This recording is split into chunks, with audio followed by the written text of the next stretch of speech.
My name is Kevin Hutchins. I am 19 years old, and I learned that being an adult does not start when you blow out candles on a birthday cake.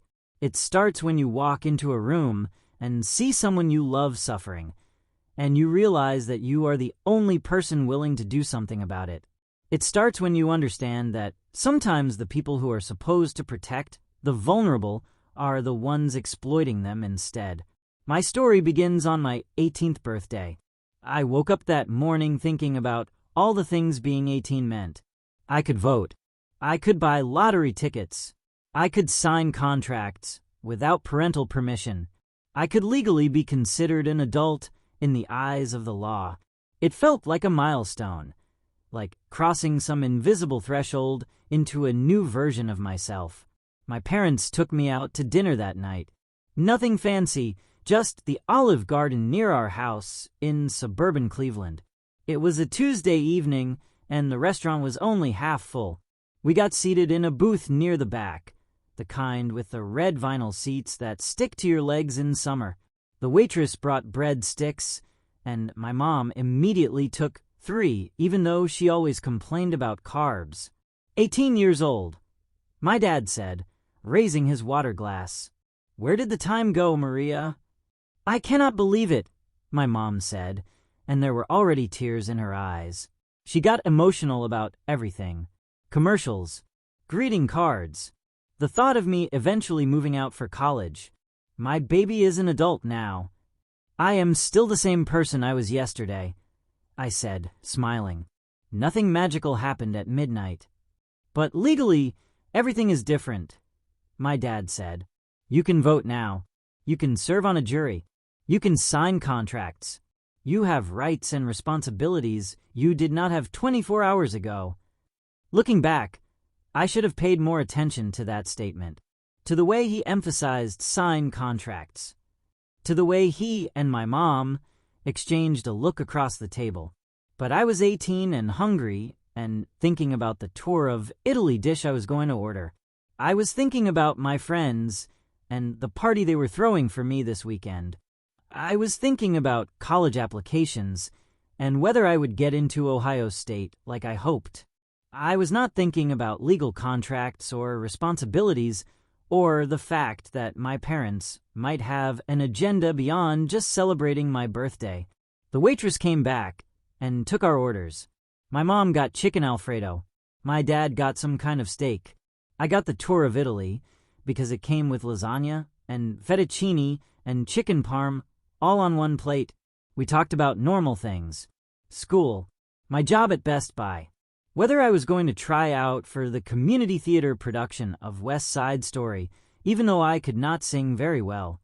My mom talked about work. She was a nurse at Metro Hospital, and she told a long story about a patient who kept setting off his call button because he wanted someone to change the channel on his TV. My dad talked about his job as a physician assistant at a clinic in Parma. He complained about insurance companies and paperwork and how much time he spent on the computer instead of with patients. It all felt so normal, so routine, just a family dinner like we had done 100 times before. Then, halfway through dinner, after we had eaten most of our entrees, and my mom was debating whether to order tiramisu for dessert, my dad pulled out an envelope. He set it on the table between the breadstick basket and my mom's water glass. A manila envelope, the kind that means official documents, the kind that means serious business. "So, Kevin," he said, setting it on the table between us, "now that you are 18, we need you to help us with something." "Okay," I said, twirling pasta on my fork. "What is it?" "It is about your grandmother," my mom said. Her voice had that careful tone she used when she was about to say something she knew I would not like. "We have been talking about this for a while, and we have made the decision to move her into a care facility." I put my fork down. "What? Why?" "Grandma is fine. She lives in her house. She has been living there for 40 years. "She is not fine, Kevin," my dad said. "She is 82 years old. She fell last month and did not tell anyone for 3 days. She forgets to take her medication. She leaves the stove on. It is not safe for her to live alone anymore. So she can come live with us, I said. We have that extra bedroom. She does not need to go to a nursing home. That is not practical, my mom said quickly. Your father and I both work full-time. You are starting college in the fall. Who would take care of her during the day? She needs professional care, 24-hour supervision. Something about the way she said it felt rehearsed, like she had been practicing this explanation in the mirror. What does Grandma think about this? I asked. She is not in a position to make decisions about her own care anymore, my dad said. That is why we have power of attorney. We are acting in her best interests. Have you told her? I pressed. Does she know you are putting her in a nursing home? We have discussed it with her, my mom said, which I noticed was not the same as answering my question. My dad slid the envelope across the table to me. We need you to sign some documents. Just standard paperwork. Since you are 18 now, you can serve as an additional witness on the admission forms. Why do you need me to sign? I asked, picking up the envelope, but not opening it. Legal requirement, my dad said. Facilities like this want multiple family members to acknowledge the transfer. It protects everyone involved. I should have read those documents carefully. I should have taken them home and looked up what each form meant. I should have asked questions. But I was 18, and my parents were telling me this was a normal thing, a necessary thing, and I trusted them. I had no reason not to trust them, so I signed. I signed my name on 5 different forms without reading any of them carefully. I signed forms that said I acknowledged my grandmother was being placed in a care facility called Sunset Meadows. I signed forms that authorized the transfer of funds from her account to pay for her care. I signed forms that I would not fully understand until much later. When is this happening? I asked, sliding the signed documents back to my dad. Next week, my mom said. We have already packed up most of her things. We are going to help her move on Tuesday. Can I come? I asked. Can I help?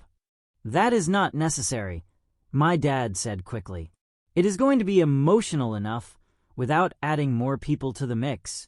We will handle it. But I want to say goodbye to her house, I said. I have so many memories there.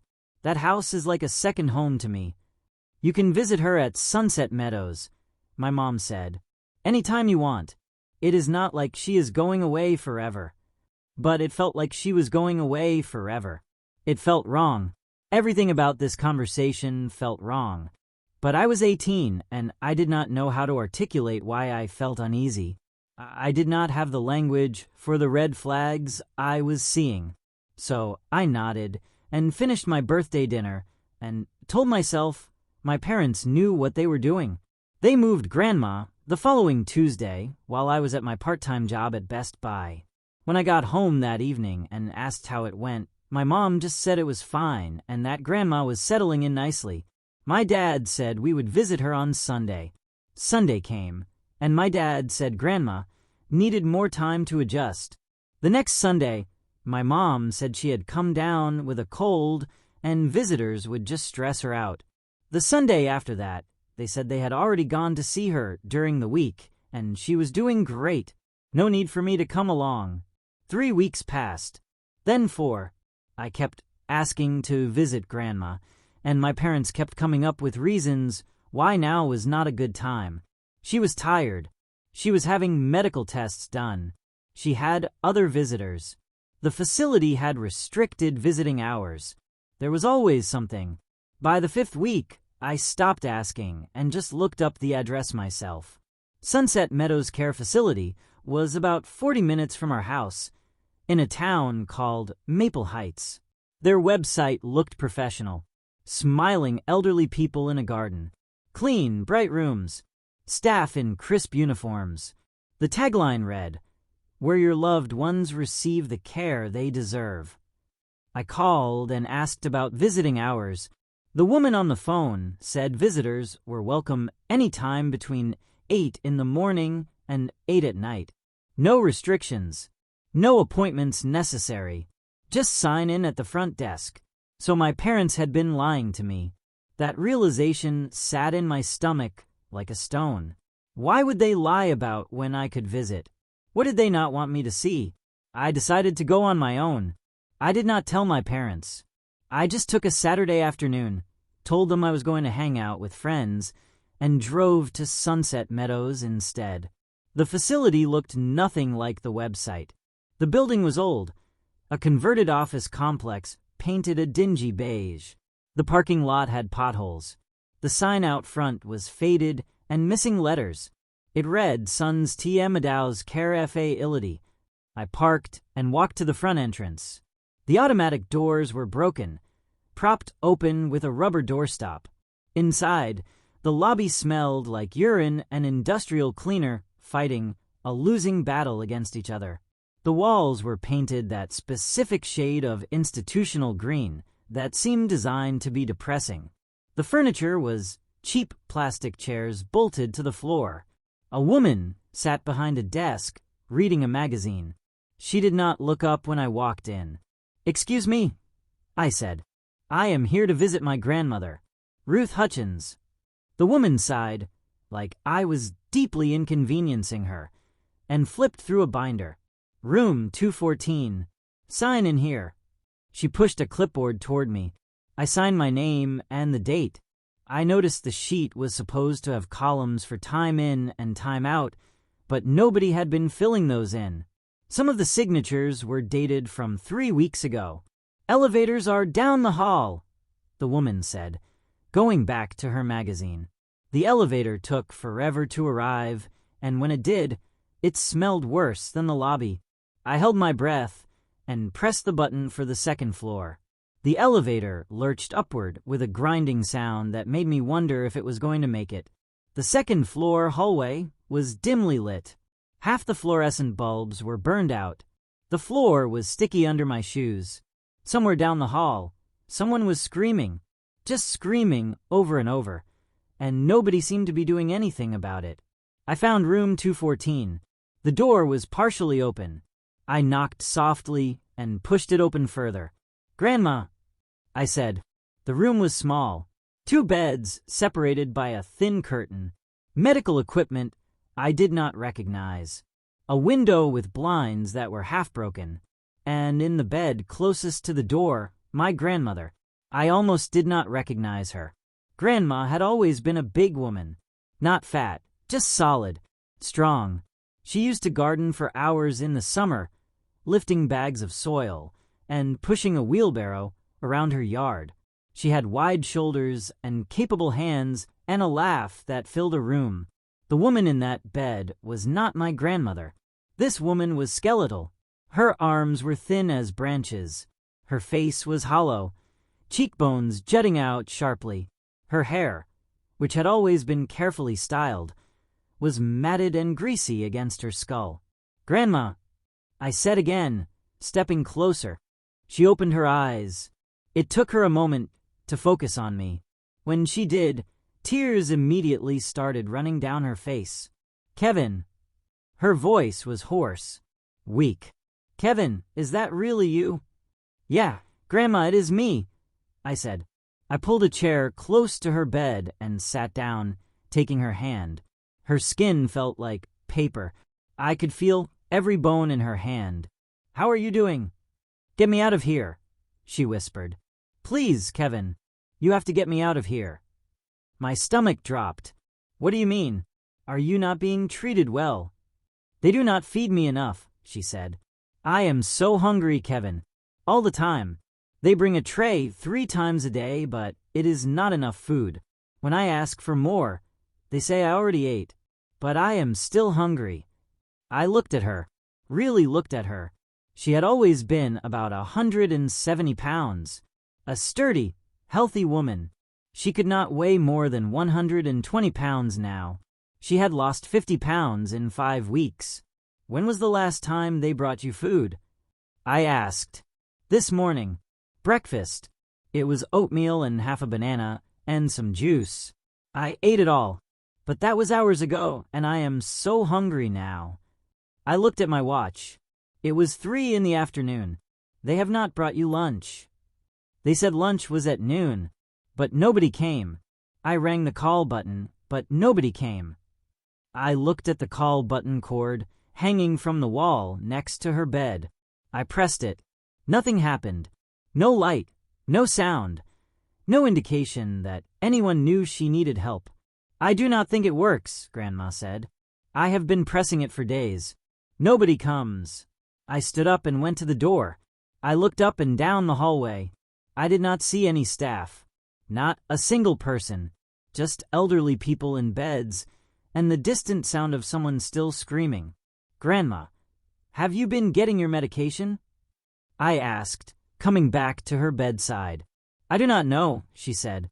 They are supposed to bring it, but sometimes they do not come. Sometimes they bring pills that do not look like my regular pills. I tell them that is not right, but they say these are the new ones the doctor prescribed. I picked up the chart hanging on the end of her bed. It was supposed to have all her medications and when they were administered. According to the chart, she was getting her blood pressure medication, her cholesterol medication, and her arthritis medication twice a day, every day, signed off by various nurses. What does your blood pressure medicine look like? I asked. Little white pill, she said. Round. And they are giving you that. Sometimes, she said, sometimes they give me a blue pill. I tell them it is wrong, but they say I am confused. I felt rage building in my chest, hot and sharp and dangerous. Grandma, I am going to lift your arm, okay? I just want to look at something. I gently lifted her arm. She winced. On her forearm, there were bruises. Not small bruises. Large, dark purple bruises in the shape of fingers, like someone had grabbed her. Hard. Grandma, how did you get these bruises? I asked, trying to keep my voice calm. I do not remember, she said. But the way she said it, the way her eyes slid away from mine, I knew she did remember. She was just afraid to tell me. Please tell me the truth, I said. Did someone hurt you? She started crying again. I fell, she said. I fell, and one of the aides helped me up. That is all. Grandma, that is all, she said more firmly. I fell. I did not believe her. Every instinct in my body was screaming that she was lying, that she was protecting someone or scared of something. But I also did not want to push her when she was clearly distressed and fragile. Instead, I looked around the room more carefully, really looked at it. The bed she was lying in had sheets that might have been white once but were now a dingy gray. There were stains on them that I did not want to think too hard about. The blanket was thin, more like a large towel than actual bedding. Her pillow was flat and sad, the kind you might find in a cheap motel. The bedside table was empty except for a plastic cup with water that looked like it had been sitting there for days. There was a film on top of the water. No tissues, no personal items, no photos or flowers or cards or anything that would make this feel like a place where a person lived instead of a place where a person was stored. Where are your things? I asked. Your pictures? Your Bible? That quilt Grandpa's mother made? All the stuff from your house. Your parents took it, she said. They said the room was too small for all of it. They said they would bring some things later. But they have not been back. They have not visited you. I asked, even though I already knew the answer. I needed to hear her say it. Not since the day they brought me here, she said, and fresh tears rolled down her cheeks. They said they would come every week. They said I would not be alone, but they have not come. 5 weeks. My parents had not visited their own mother in 5 weeks. They had put her in this hellhole and abandoned her here, and they had been lying to me about it the entire time, making excuses, keeping me away, so I would not see what they had done. How often do you get cleaned up? I asked. Bathed. Changed. She looked embarrassed, her cheeks flushing red against her pale, hollow face. They are supposed to do it every day. That is what they told me when I first got here. Daily showers or bed baths. Clean clothes. Fresh linens. But sometimes they do not come. Sometimes I sit in a wet diaper for hours before someone comes to change me. The word diaper hit me like a punch to the gut. My grandmother, who had raised 3 children and run her own household and been independent her entire life, was now in diapers. And she was being left to sit in her own waste because the staff here could not be bothered to do their jobs. "When was the last time you had a shower?" I asked. She thought about it, her brow furrowing. "Thursday, I think. Or maybe Wednesday. What day is it today?" "Saturday," I said. "Then it was Wednesday," she said. 3 days ago. An aide came in and helped me to the shower, but the water was cold. I told her the water was cold, but she said that was all they had. I was shivering the whole time. I felt my hands balling into fists. I forced myself to relax them, to breathe, to not let my rage show on my face, because Grandma was already distressed enough. "Okay," I said. "Okay, Grandma, I am going to figure this out. I promise you. But I need to go talk to someone. I need to find out what is going on. And then I am going to get you out of here." "Do not leave," she said, grabbing my hand with surprising strength. "Please do not leave me here alone. I am so scared, Kevin. I am scared all the time. I do not know if anyone is going to come when I need help. I do not know if I am going to eat today. I do not know if that aide who grabbed me is going to come back. I am just scared." I squeezed her hand gently. "I am not leaving. I promised her. I am just going to go talk to someone in charge. Find out what their explanation is for all of this. I will be right back. 15 minutes, max. And then I am going to bring you some food, because you are not going to wait until 5 o'clock for dinner." "Okay." She nodded slowly, reluctantly releasing my hand.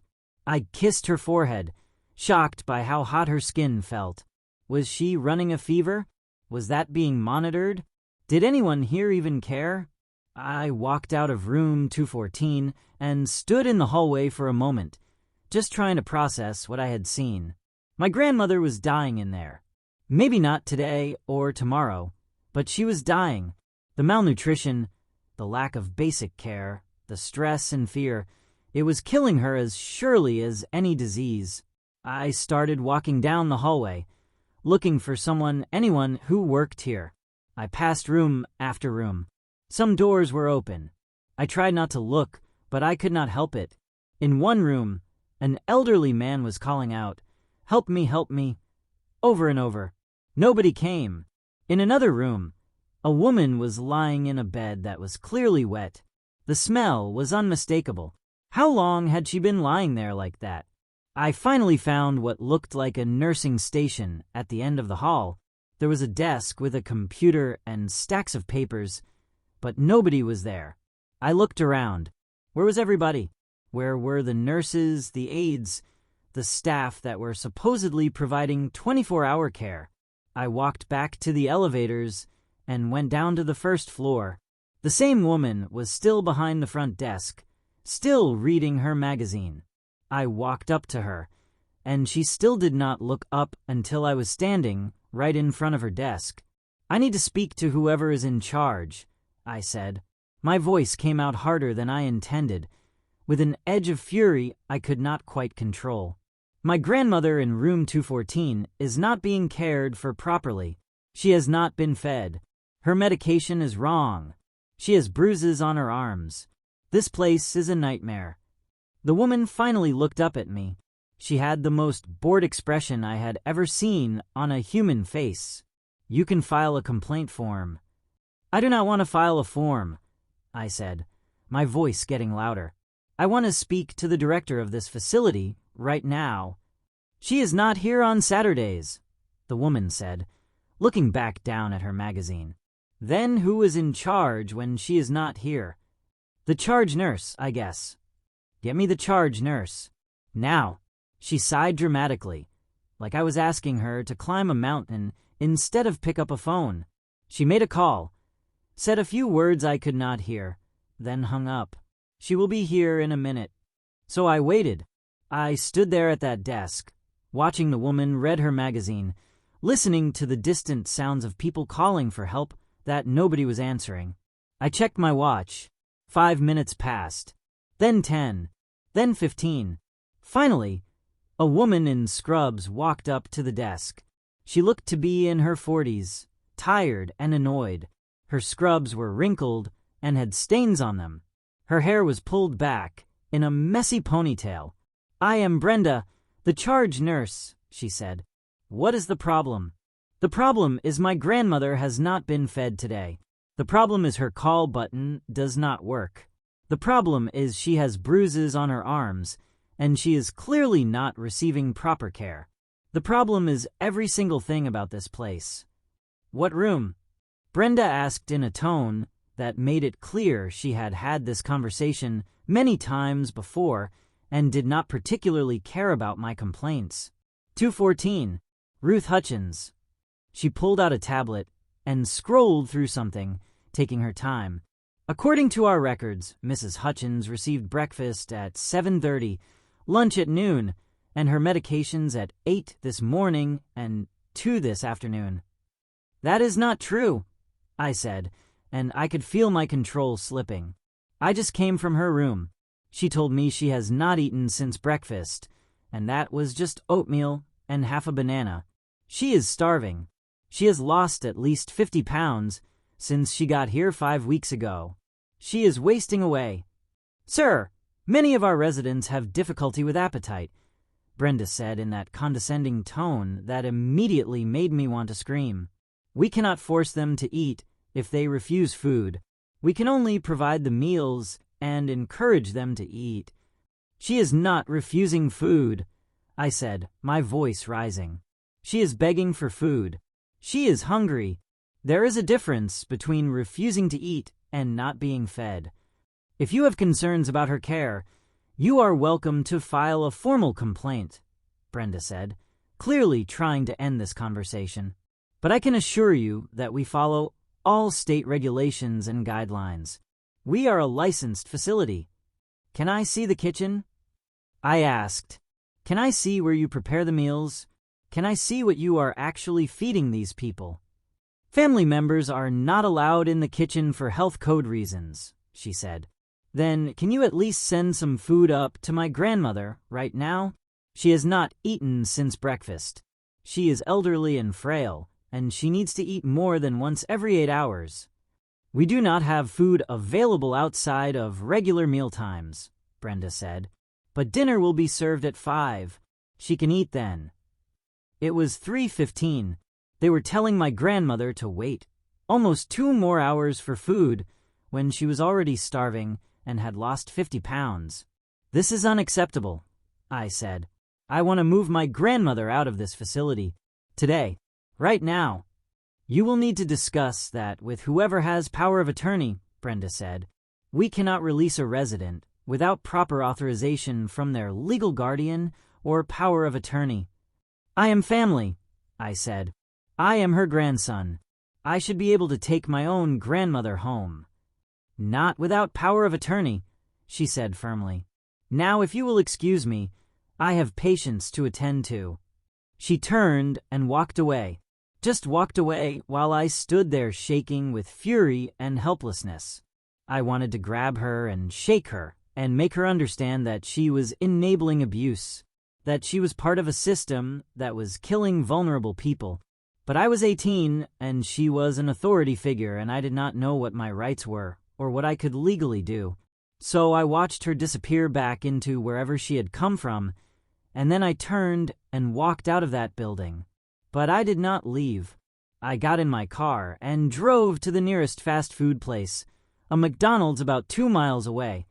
I ordered 2 Big Macs, large fries, a chocolate shake, apple pies, and chicken nuggets. Way more food than my grandmother could probably eat, but I did not care. She said she was hungry, so I was going to bring her food. When I got back to Sunset Meadows, the same bored woman was at the front desk. I signed in again, and she did not even look up. I carried the McDonald's bags to the elevator, rode up to the second floor, and walked back to room 214. Grandma was still lying in the same position, staring at the ceiling. When she heard me come in, she turned her head and her eyes lit up. "You came back," she said. "I told you I would," I said. I pulled the chair close to her bed and started unpacking the food. "And I brought dinner. I know you are supposed to wait until 5, but you are not waiting. You are eating now." The look on her face when she saw all that food, it broke my heart. She started crying again, but this time it was different. These were happy tears, relieved tears. "Kevin, this is too much," she said. "You did not have to do this." "Yes, I did," I said. I helped her sit up more in the bed, propping pillows behind her. "Now eat. Eat as much as you can." I watched my grandmother eat a Big Mac. I watched her eat it like she had not seen food in days, which maybe she had not. Not real food anyway. Not enough food. She ate the entire burger, most of the fries, and half the chocolate shake before she finally slowed down. "I cannot eat any more," she said. "I am too full. My stomach shrank." "That is okay," I said. "I will leave the rest here. You can eat it later if you get hungry again, before dinner." "They will not let me keep it," she said. "They will take it away. They say food in the rooms attracts mice." "Then hide it," I said. "Put it in your bedside drawer. If they find it, I will bring more tomorrow." She smiled at me, the first real smile I had seen on her face. "You are a good boy, Kevin. You always were." We talked for another hour. She told me more about what life was like in Sunset Meadows. The other residents were mostly incoherent or had advanced dementia, so she had nobody to talk to. The staff rotated constantly, so she never knew who was coming or when. Sometimes people would come to her room at night, aides she had never seen before, and they would do things like check her blood pressure or change her without explaining who they were or what they were doing. It was disorienting and scary. She told me about her roommate, the woman in the other bed, separated by the thin curtain. Her name was Barbara, and she had Alzheimer's. Sometimes Barbara would wake up screaming in the middle of the night, confused about where she was, and it would take hours for staff to come and calm her down. Sometimes Barbara would try to get out of bed on her own and would fall. Grandma had pressed her call button over and over during one of these falls, but nobody came, and she had to listen to Barbara crying on the floor until a nurse finally showed up 20 minutes later. She told me about the food, or lack of it. Breakfast was usually cold cereal or oatmeal, nothing else. Lunch was soup and a small sandwich, but sometimes they would skip lunch entirely and the residents would just not eat. Dinner was usually some kind of meat that was overcooked and dry, with watery vegetables and instant mashed potatoes. The portions were small, not nearly enough for active adults, let alone elderly people who needed proper nutrition.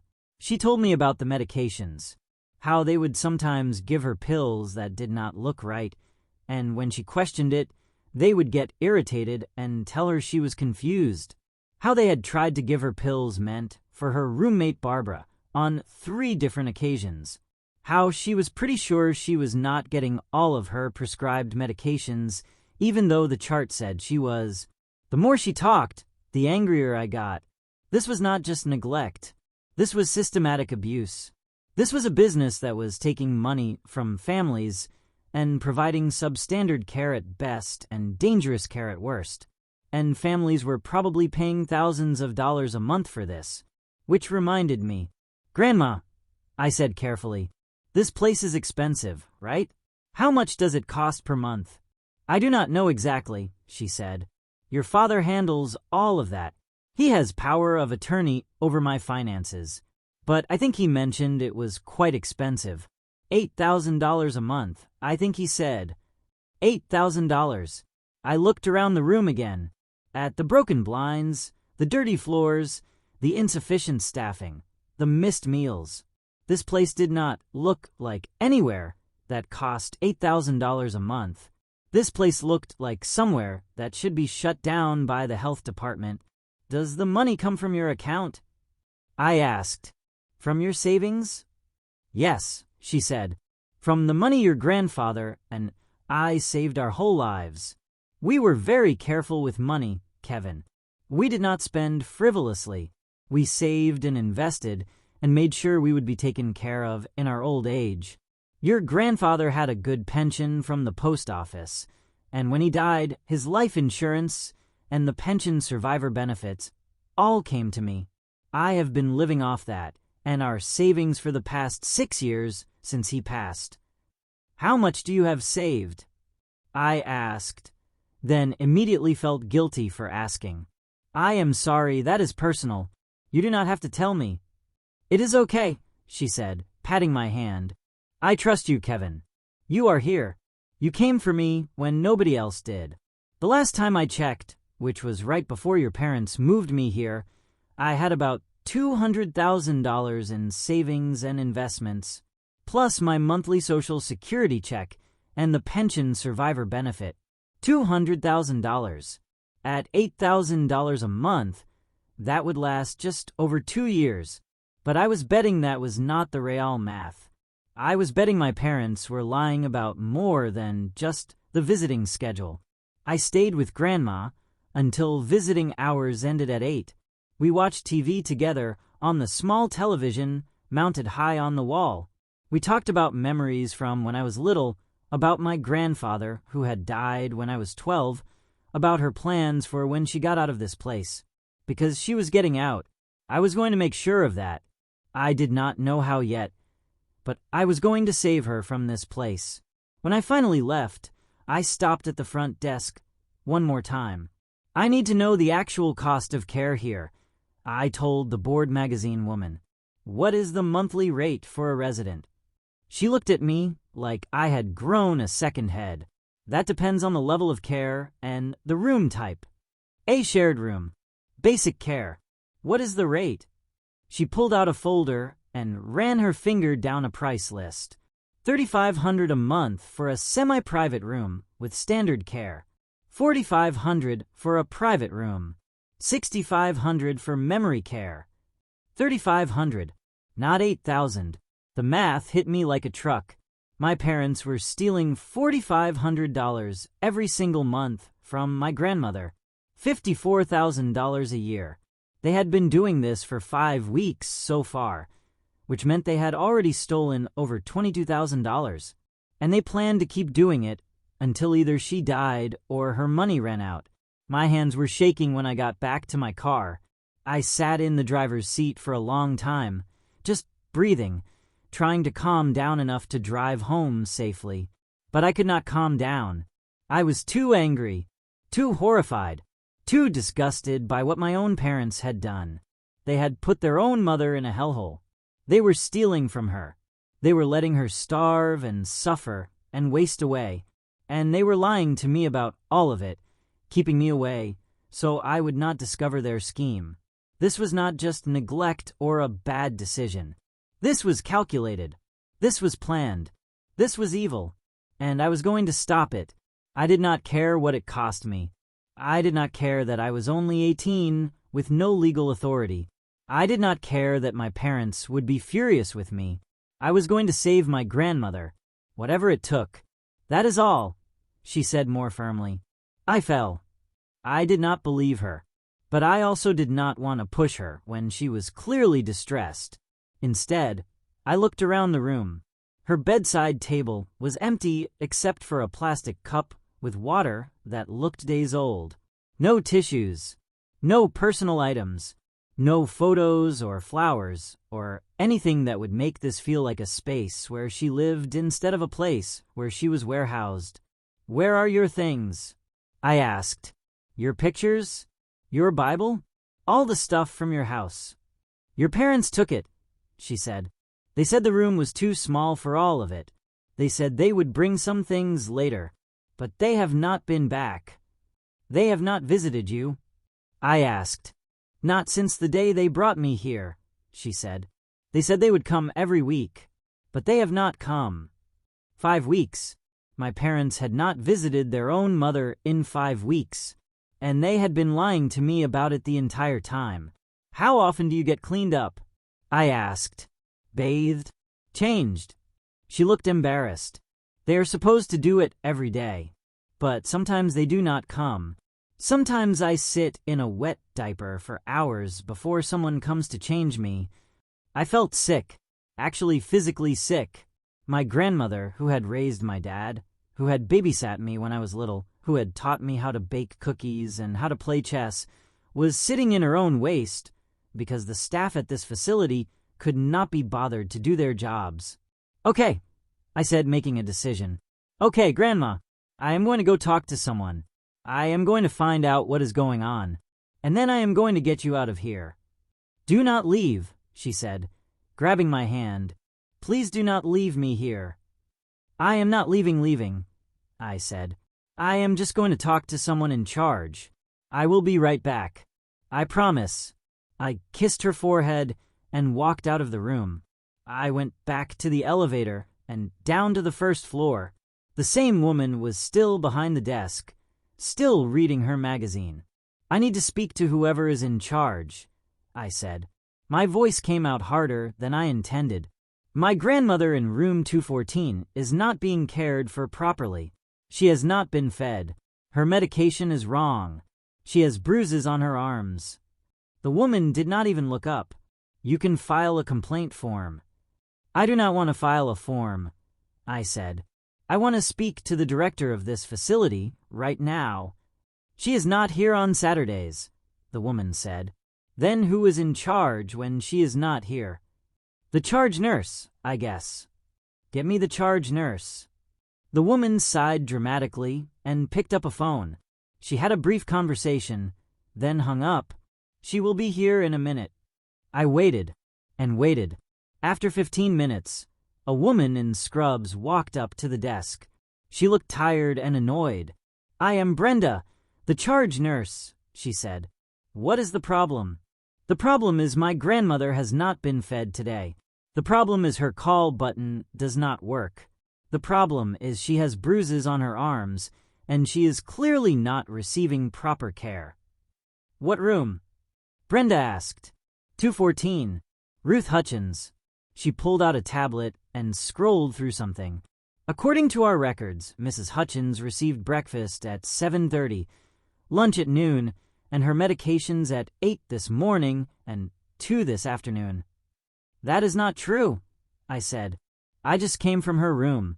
She told me she has not eaten since breakfast, and that was just oatmeal and half a banana. She is starving. She has lost at least 50 pounds since she got here 5 weeks ago. Sir, many of our residents have difficulty with appetite, Brenda said in a condescending tone. We cannot force them to eat if they refuse food. She is not refusing food, I said. She is begging for food. There is a difference. If you have concerns about her care, you are welcome to file a formal complaint, Brenda said. But I can assure you that we follow all state regulations and guidelines. Can I see the kitchen? I asked. Can I see where you prepare the meals?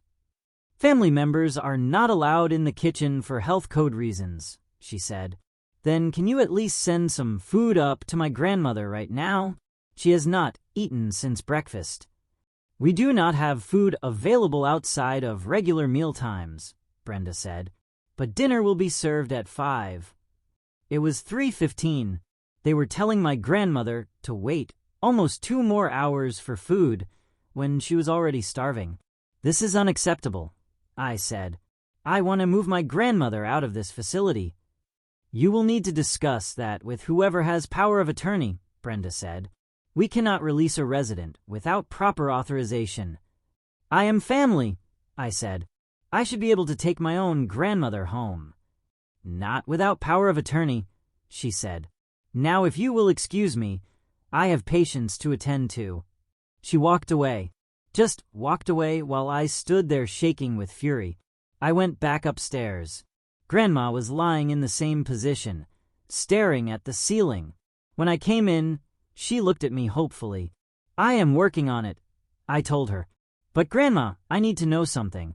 Who has power of attorney over your care? Is it my dad? Yes, she said. Your father has power of attorney, and your mother is listed as secondary. Did you want that? I asked. Did you choose to give them power of attorney, or did they pressure you into it? She was quiet for a long moment. Your father convinced me it was for the best, she finally said. In case something happened to me, in case I could not make decisions for myself. He said it was just a precaution.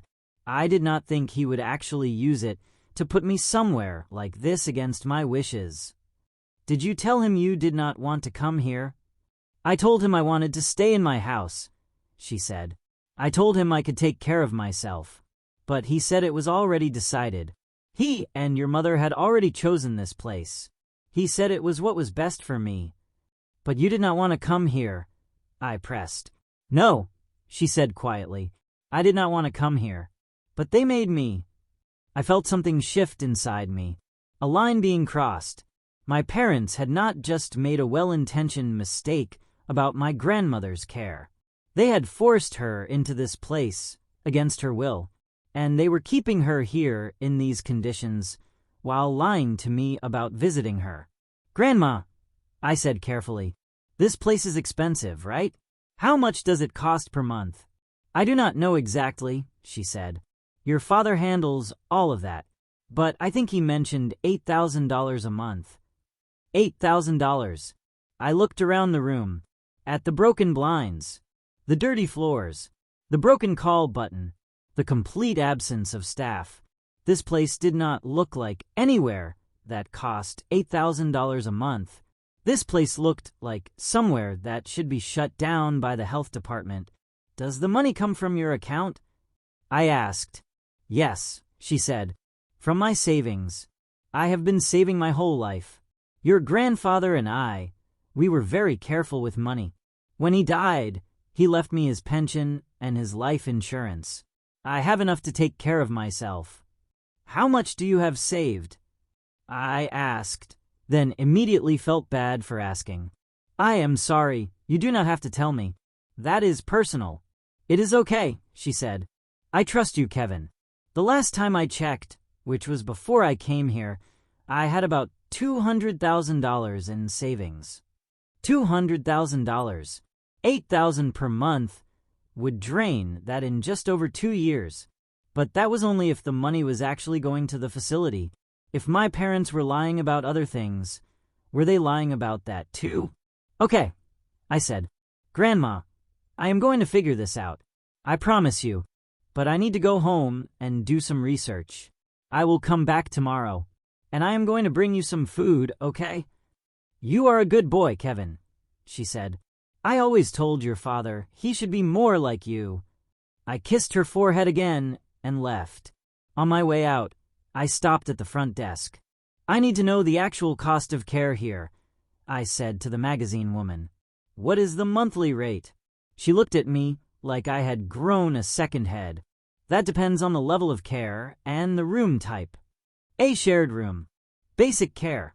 What is the rate? She pulled out a folder and ran her finger down a price list. $3,500 a month for a semi-private room with standard care. $3,500, not $8,000. My parents were stealing from my grandmother. They were pocketing $4,500 every single month, while she starved in a hellhole that should not be allowed to call itself a care facility. I drove home in a daze. My hands were shaking on the steering wheel.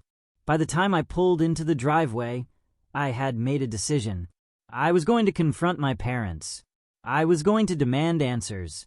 And I was going to get my grandmother out of that place, no matter what it took. Both of my parents' cars were in the driveway. Good. I wanted to talk to both of them at the same time. I walked in the front door. My mom was in the kitchen cooking dinner. My dad was in the living room watching a football game. Hey, honey, my mom called. Dinner will be ready in about 30 minutes. I did not respond. I walked into the living room and stood in front of the TV until my dad looked up at me. Kevin, what are you doing? He said. Move. You are blocking the game. I went to see Grandma today, I said. The room went very quiet.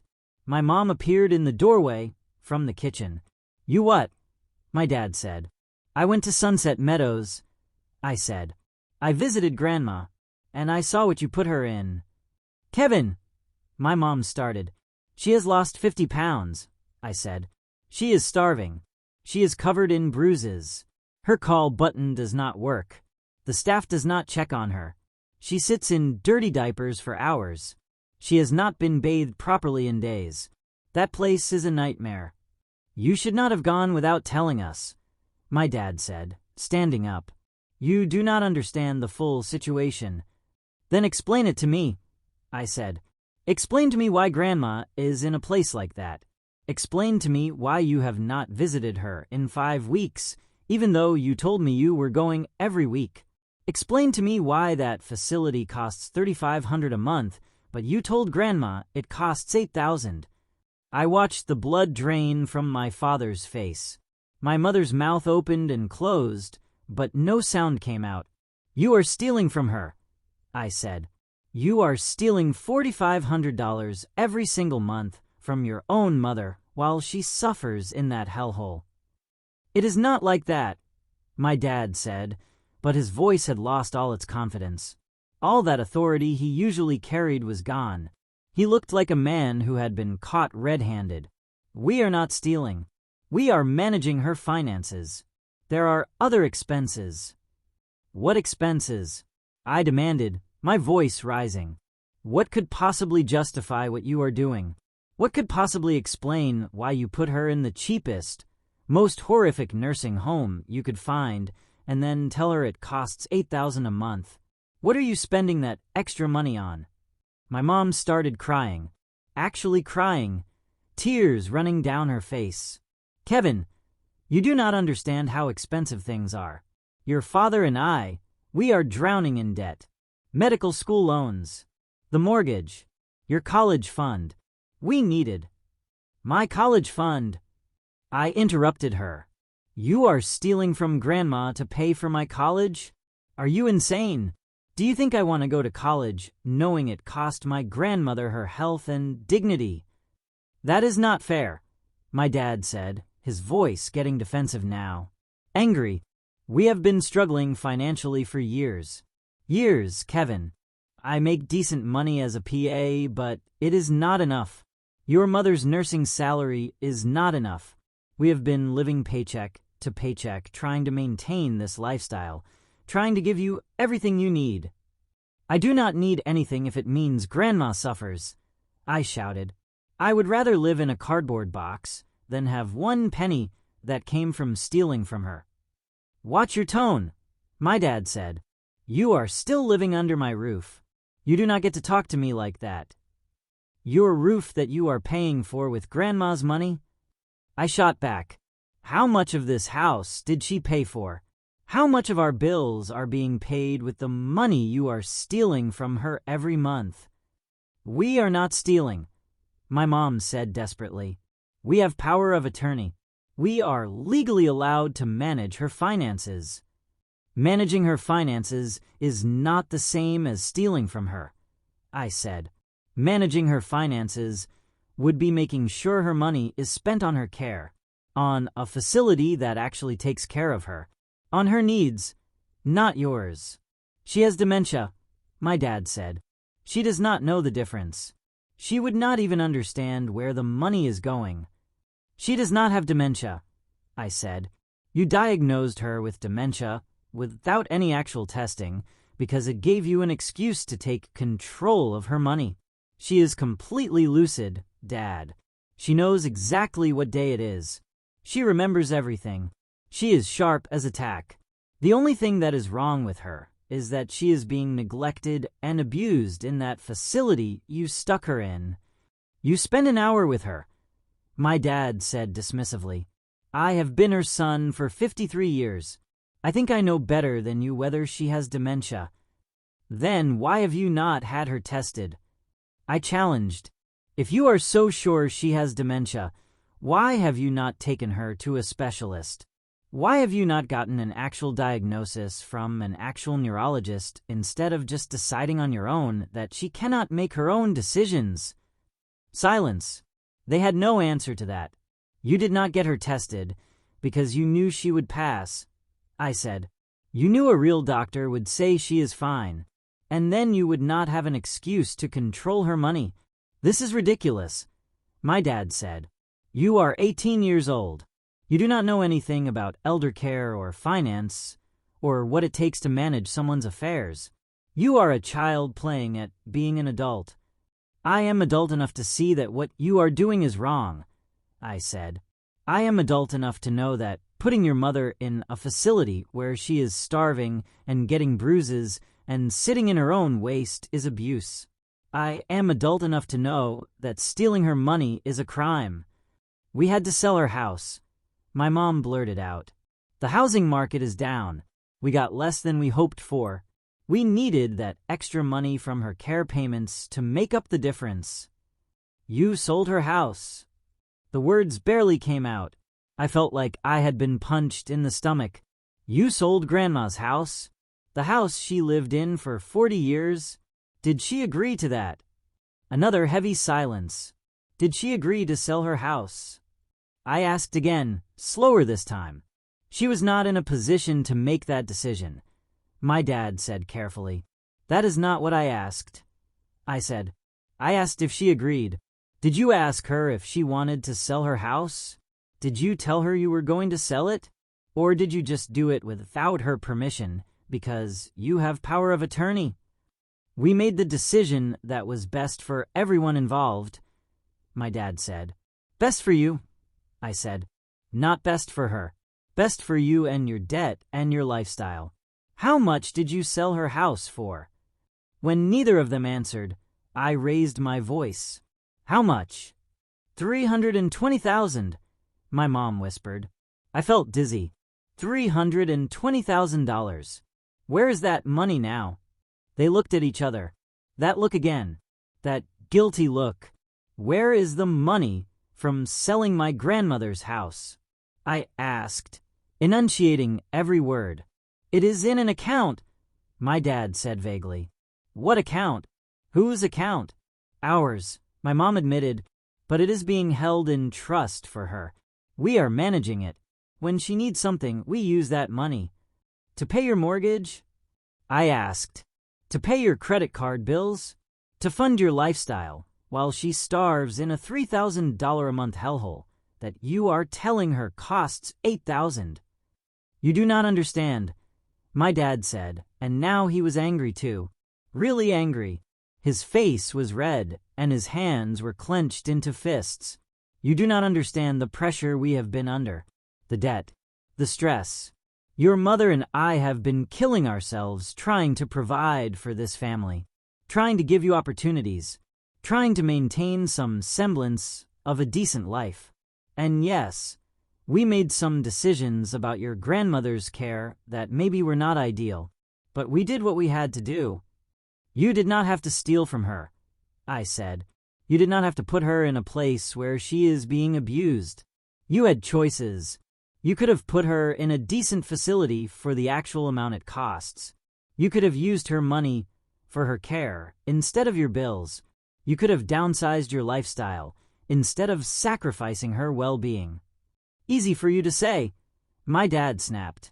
You have never had to worry about money. You have never had to make hard decisions. You have never had to choose between paying the mortgage and providing proper care for someone. You are a child. You do not get to judge us.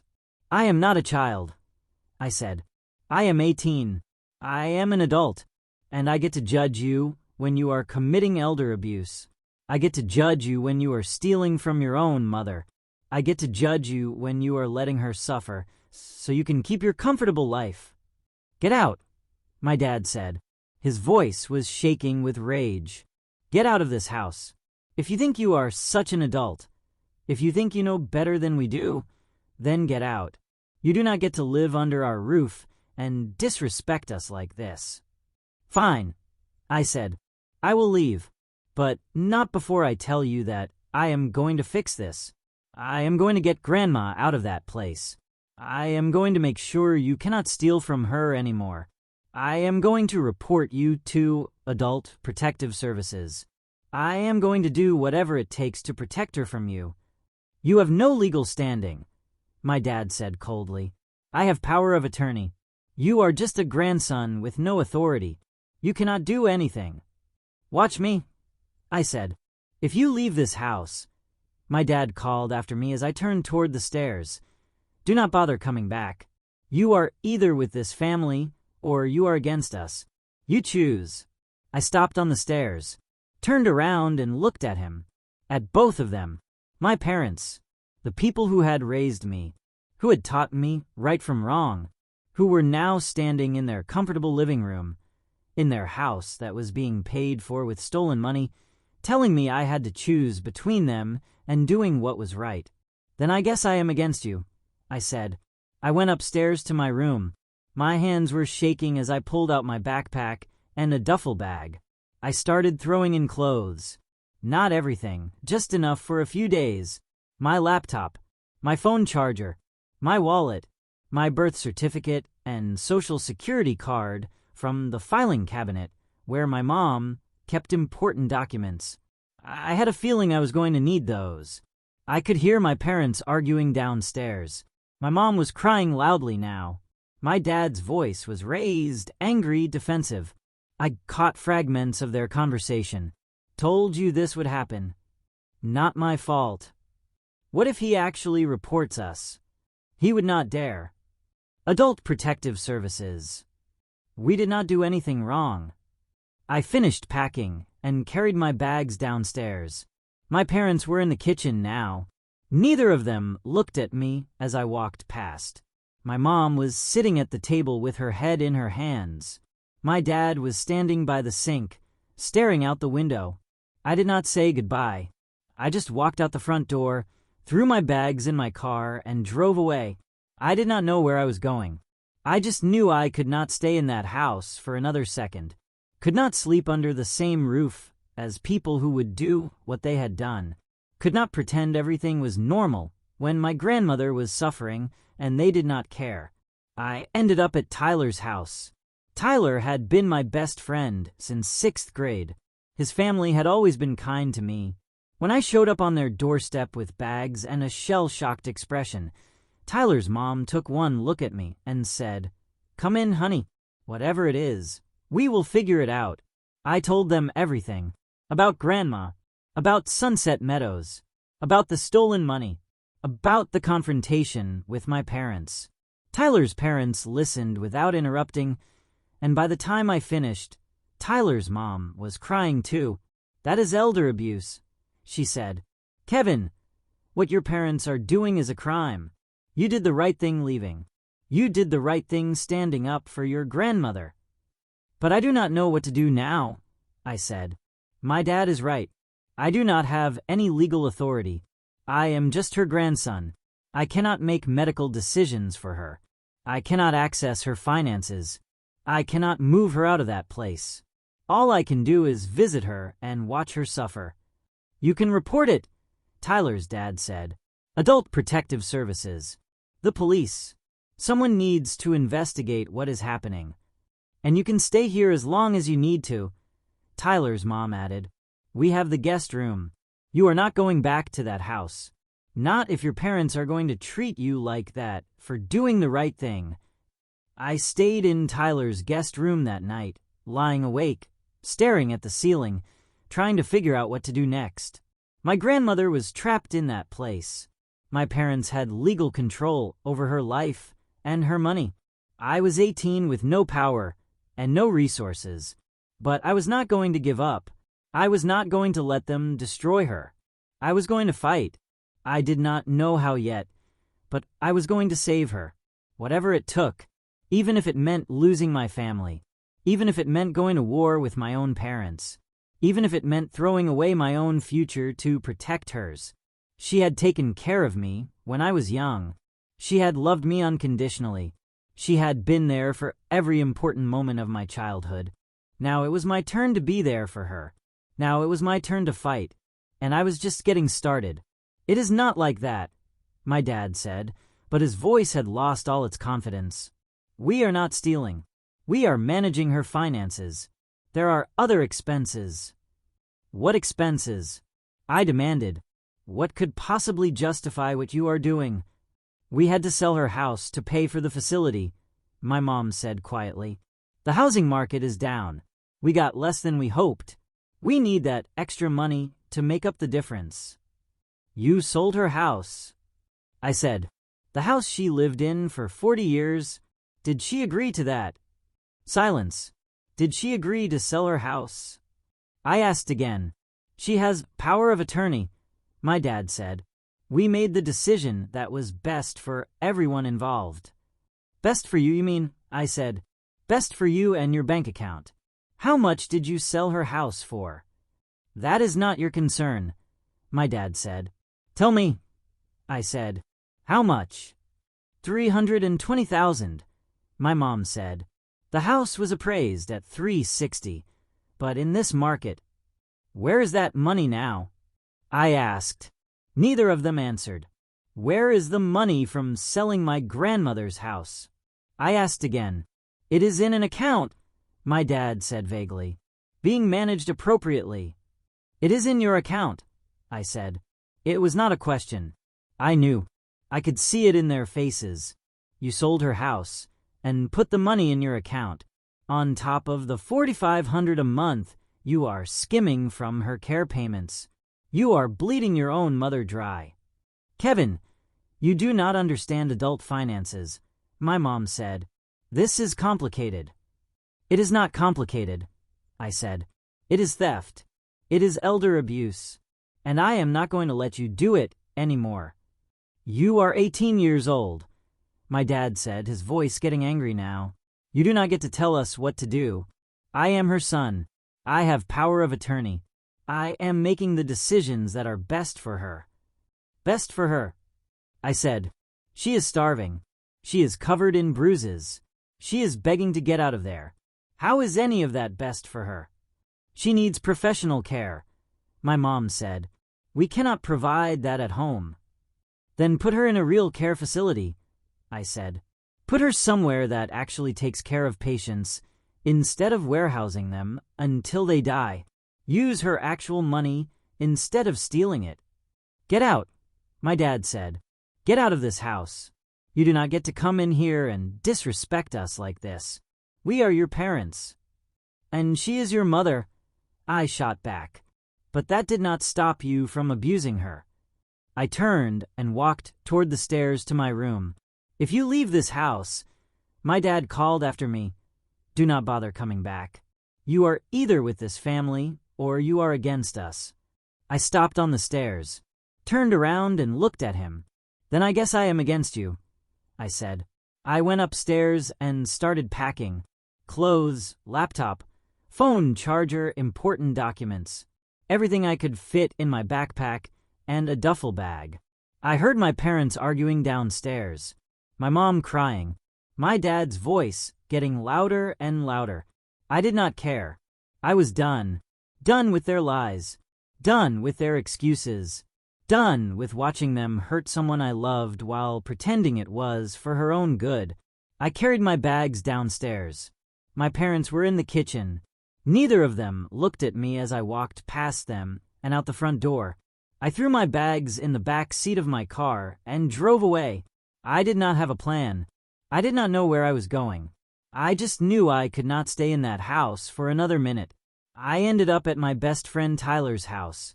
His parents had always liked me. And when I showed up on their doorstep with bags and explained that I had a fight with my parents and needed somewhere to stay for the night, they let me crash in their guest room without asking too many questions. That night, lying in a strange bed staring at an unfamiliar ceiling, I made a decision. I was going to save my grandmother. I did not know how yet, but I was going to figure it out. I was going to get her out of Sunset Meadows.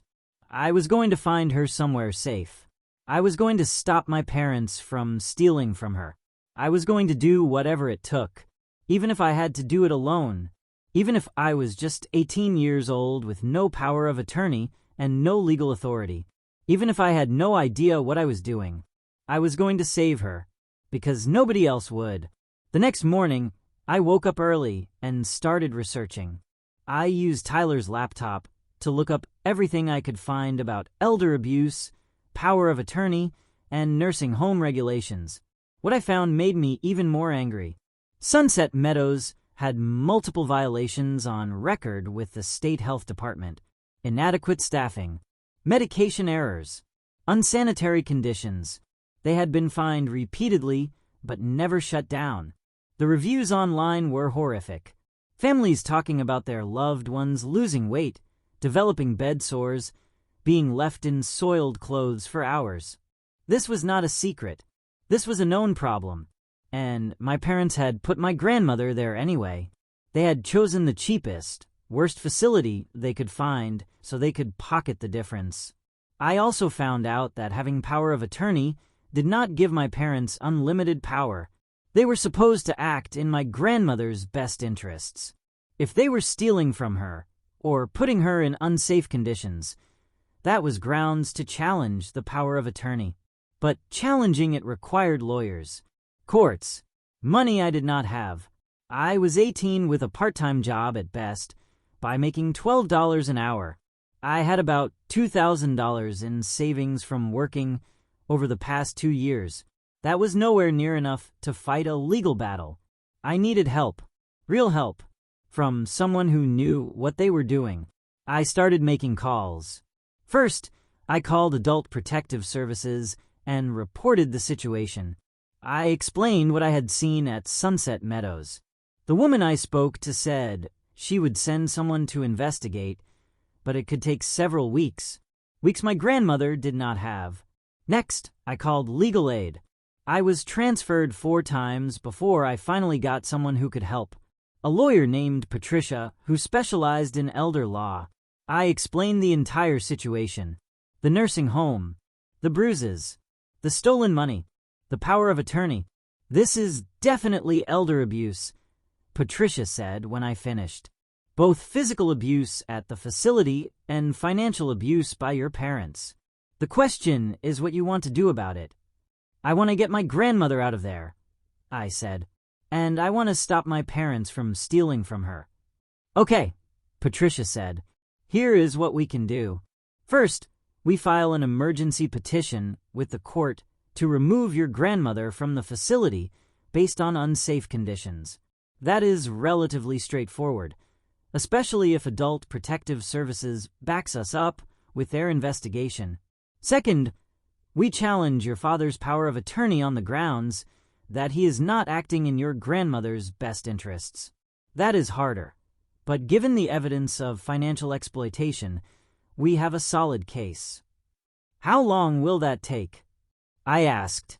"The emergency removal could happen in a few days if we move fast," Patricia said. "The power of attorney challenge could take months, but if we get her out of Sunset Meadows first, at least she will be safe while we sort out the rest." "Okay," I said. "Let us do it." "One more thing," Patricia said. "If we remove her from the facility, where is she going to go? Does she have other family who can take her in?" I thought about that. My mom's parents were both dead. My dad was an only child. Grandma did not have any siblings left. I was literally her only family besides my parents. "She can stay with me," I said. "You are 18, Patricia said gently. "Do you have your own place? A job that can support both of you? The court is going to want to know she is going somewhere stable." "I am working on it," I said, which was not a lie, technically. I was working on it. I just had no idea how I was going to make it happen. Patricia agreed to take my case pro bono since I qualified for free legal aid. We scheduled an appointment for Monday morning to start the paperwork. She told me to document everything, take photos, get written statements from anyone I could, build a case. I spent the rest of Sunday at Sunset Meadows. I brought my grandmother food from McDonald's. She cried when I handed her the bag. She said it was the first real meal she had had in weeks. I took photos of her bruises, Photos of the dirty conditions in her room. Photos of the broken call button. I wrote down everything she told me about her care, or lack thereof. I also went around and talked to other residents.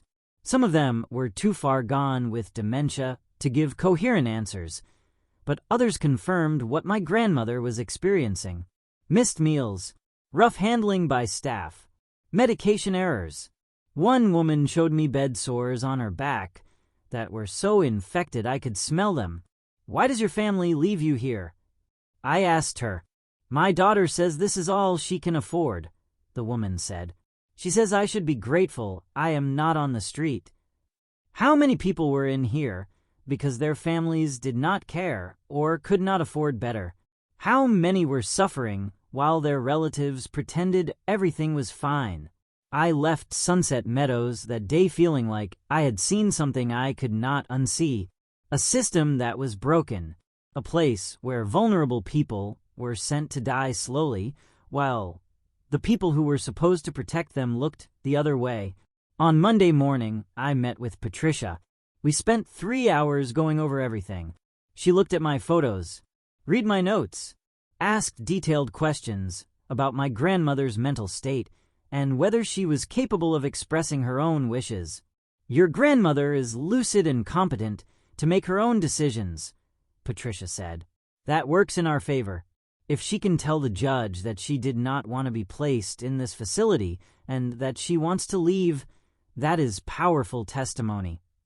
"What about my parents?" I asked. "Will they be charged with anything?" "Possibly," Patricia said. "That is up to Adult Protective Services and the district attorney. Financial exploitation of the elderly is a crime in Ohio. If APS finds evidence that your parents were stealing, they could face criminal charges. But that is separate from what we are doing, which is getting your grandmother safe." We filed the emergency petition that afternoon. Patricia said we should hear back from the court within 48 hours. I spent those 48 hours looking for a place to live. I could not take my grandmother back to Tyler's house. I needed my own place, an apartment, somewhere safe and clean where she could recover from what had been done to her. But I could not afford an apartment on my Best Buy salary. Even cheap studios were $700 or $800 a month, and that was before utilities and food and everything else. I would need to make at least twice what I was currently making, and I needed it fast. I picked up a second job washing dishes at a restaurant near campus. Between both jobs, I was working 60 hours a week.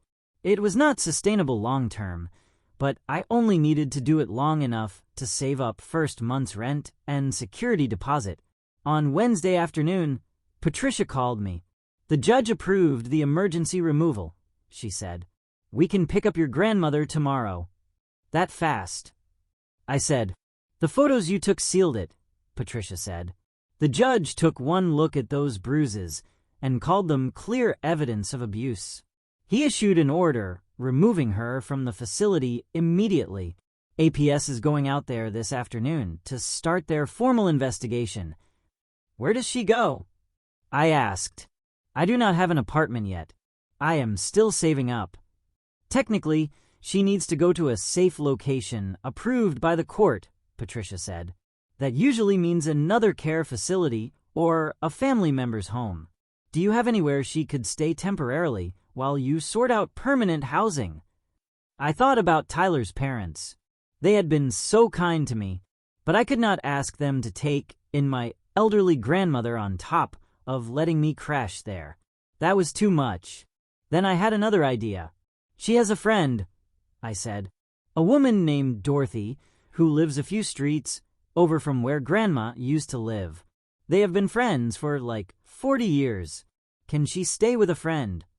If the friend is willing and able to care for her, and if the living situation is safe, then yes," Patricia said. "We would need to do a home visit to make sure it meets basic standards."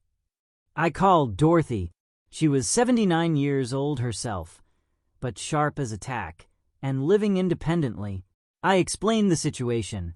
Within 2 minutes, Dorothy was crying and saying of course Ruth could stay with her for as long as she needed.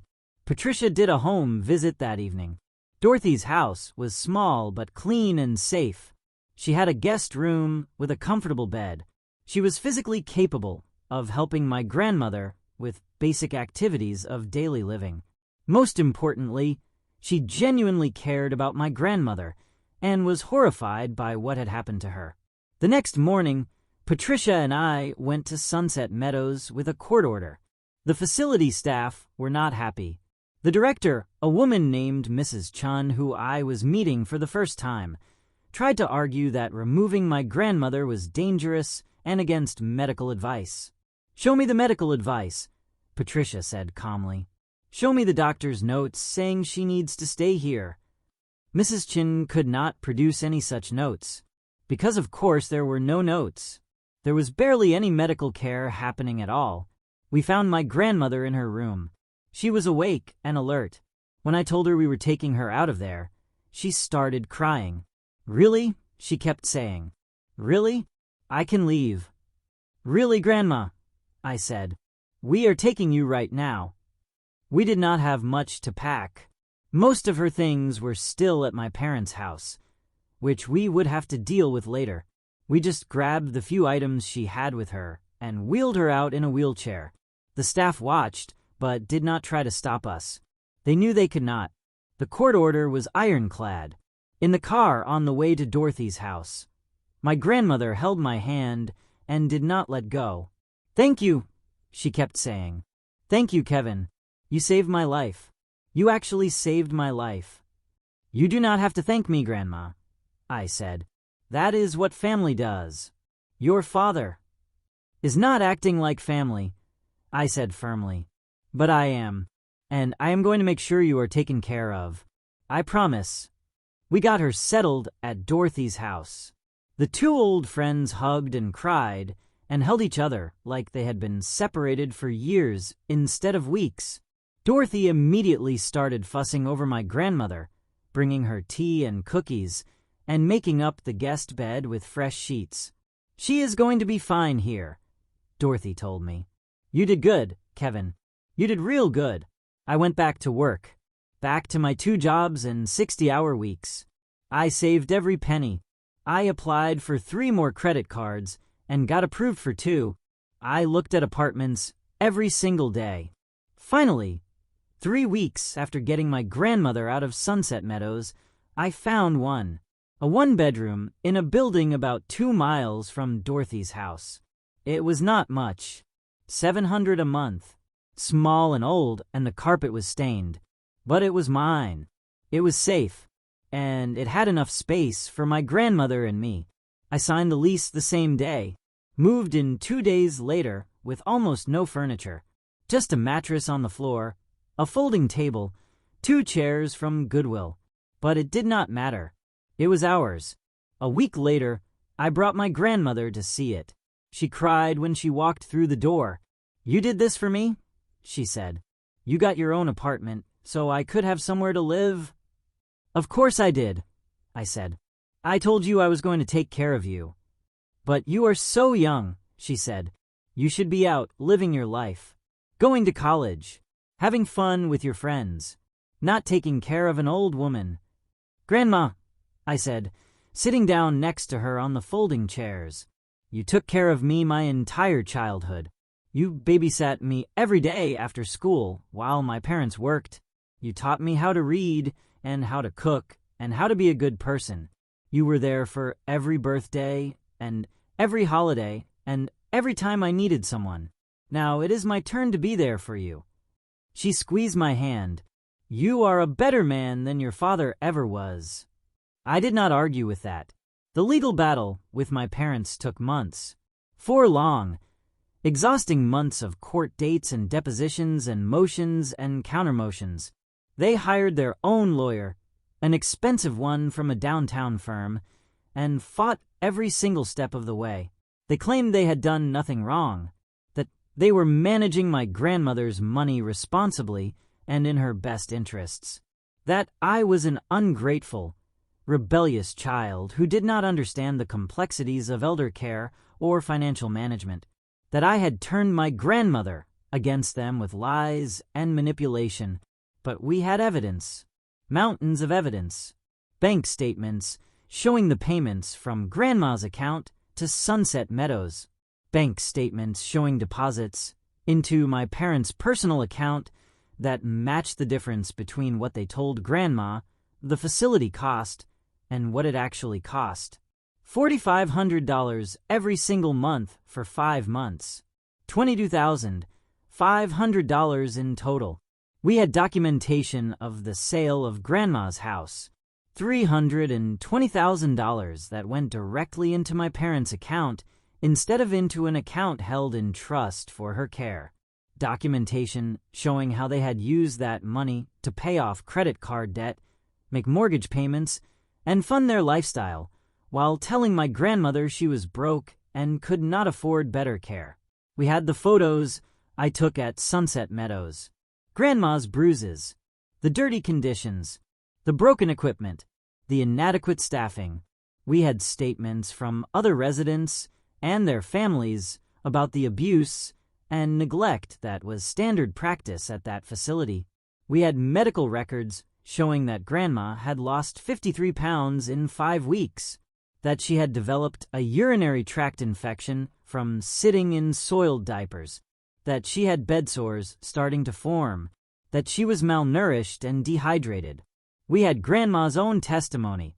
She sat in that courtroom in front of a judge and told her story, how my parents had convinced her to sign power of attorney as a just-in-case measure, how they had then used that power to sell her house without her permission, how they had moved her into Sunset Meadows against her explicit wishes, how they had abandoned her there and lied to me about visiting her. The judge listened to all of it, every piece of evidence, every testimony, and then he made his ruling. My father's power of attorney was revoked immediately. He would have no further access to my grandmother's finances or ability to make decisions about her care. An independent guardian would be appointed by the court, a professional fiduciary who specialized in managing the affairs of elderly people who had been victims of financial abuse. My parents were ordered to return every penny they had stolen, not just the monthly skim from the care facility payments, but also the money from the sale of the house. All of it, $342,500 in total. They were given 90 days to repay it in full or face criminal charges, but that was not enough for the district attorney. He had been following the case closely, and he decided to press charges anyway.